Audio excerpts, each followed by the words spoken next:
Buongiorno a tutti e bentornati a Val Grande. E l'estate, eccola qua.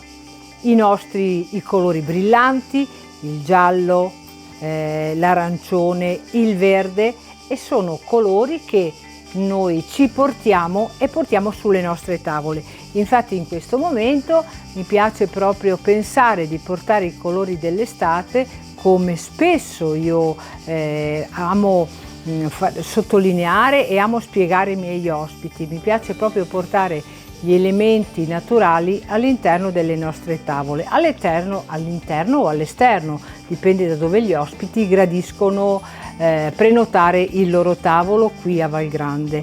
Certo è che noi stiamo preparando piatti all'insegna della freschezza e della stagionalità. Infatti in questo momento preparo il carpaccio di zucchina in versioni diverse, con le scaglie di formaggio stagionato, oppure per una versione più fresca con il timo e limone, sale, limone ed olio.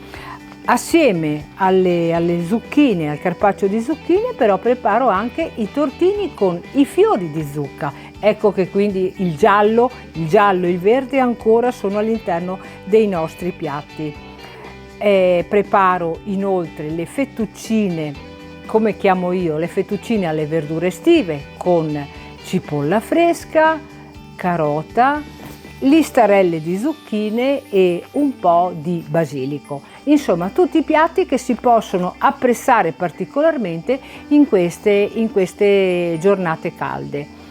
Non mancano però anche i piatti di carne. Infatti propongo un arrosto di maiale in salsa di limone o la rosa di manzo da servire fresca sull'insalata.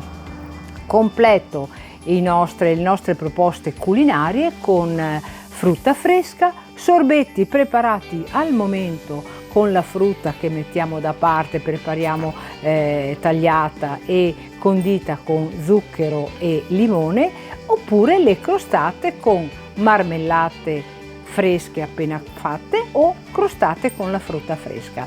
Se siete curiosi di venirci a trovare e di assaggiare i nostri menù estivi, io vi aspetto, però vi chiedo sempre di prenotare il vostro tavolo.